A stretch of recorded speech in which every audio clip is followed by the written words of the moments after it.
Let's talk about this guy. Definitely considering what's going on in Canada and all of the trucker stuff. And we've seen that a couple of provinces have not going all the way back, but they starting to bend, break a little bit. And that shows that this form of non-compliance is working. And I love to see it. Hopefully it influences stuff around the world. People are finally fed up with this shit.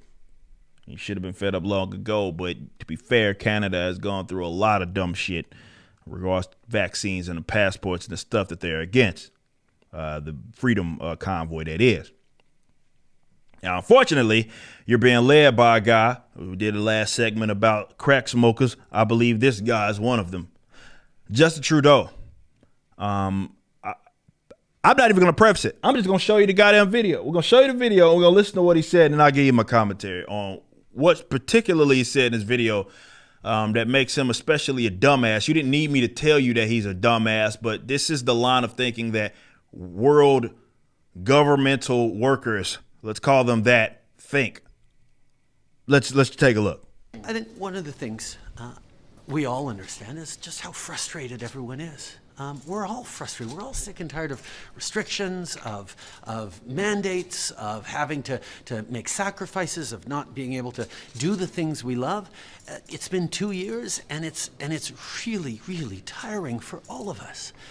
This government has been focused every step of the way on following the best science, following the best public health advice to keep as many people safe as possible. And quite frankly, it's worked. We've seen the curves lower in Canada than elsewhere. We've seen lower death rates. We've seen quicker economic recovery because Canadians stepped up, because Canadians got vaccinated. And all right, first of all, no, as far as transmissibility around the world, your jabs literally I ain't even going to say that they did nothing. Some people would allude that it doesn't make sense that numbers are in terms of transmissibility. I'm not talking about death. But transmissibility is worse than what it was during the time that we didn't even have a fucking vaccine available. I understand frustrations with mandates, but mandates are the way to avoid further restrictions or having to be restricted. As people get vaccinated, as Canadians have gotten vaccinated, we've been able to get through things. And all right, I'm gonna stop it there. That was the main part that I wanted you guys to focus on for the sake of this video. Now I'll repeat what the dumbass said. He said that mandates are the way basically to prevent transmission. Not transmission, excuse me. The way to prevent future restrictions. Okay. Now let's try to understand this and really dive into the logic of what this dumb son of a bitch said. He basically said, in order to prevent us from whooping your ass in the future, we have to whoop your ass right now. This is psychopathic behavior.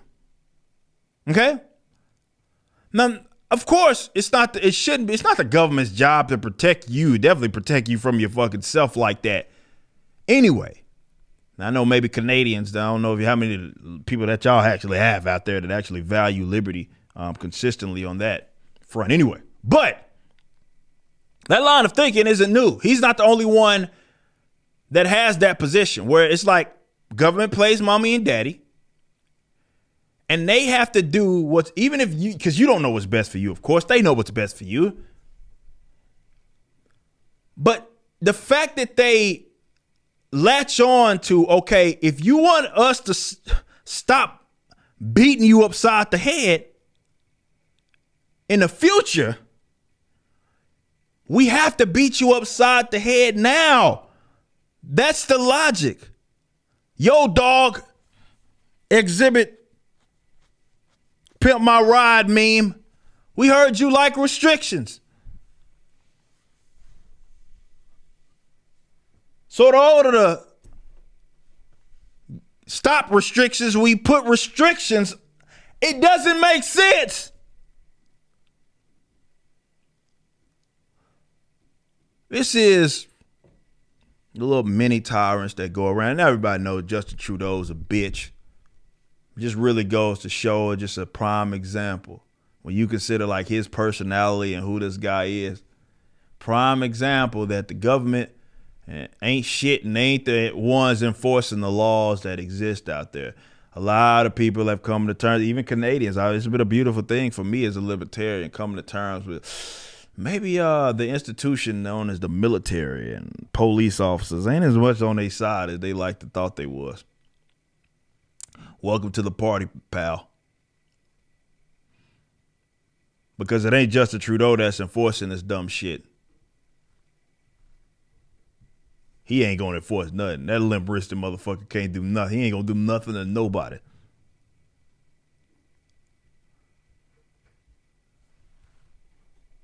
But I love that we're seeing sort of a mass form of non-compliance.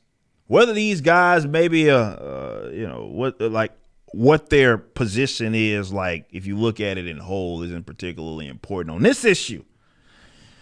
We talked to the Freedom, one of the original organizers, and Benjamin Dichter over at Blaze on, that was last, I can't remember. Maybe it was last week or something. Or was it early this week? Man, I don't know. Either way, we talked to him. And, he told us that this was specifically about these mandates, man. It was about the vaccine mandates. The stuff he found most egregious was the passports. That's what it's about. And you seeing some of them fold. I'd encourage you guys to keep it up. We'll see what happens. But Trudeau is a hoe. But you don't need me to tell you. You just listened to a clip from my podcast, For Cannon's Sake, which is live throughout the week at 12 p.m. Central on YouTube.com/YoungRipper59 and Odyssey.com/@YoungRipper59. Be sure to check out my website, EricDJuly.com, so you can stay up to date with everything it is that I'm doing. You can also become a member and get access to a bunch of cool perks and exclusive content, which includes a social media hub where you can interact with myself and other members. It even has an app that you can get, which is now live in the Google and Apple stores.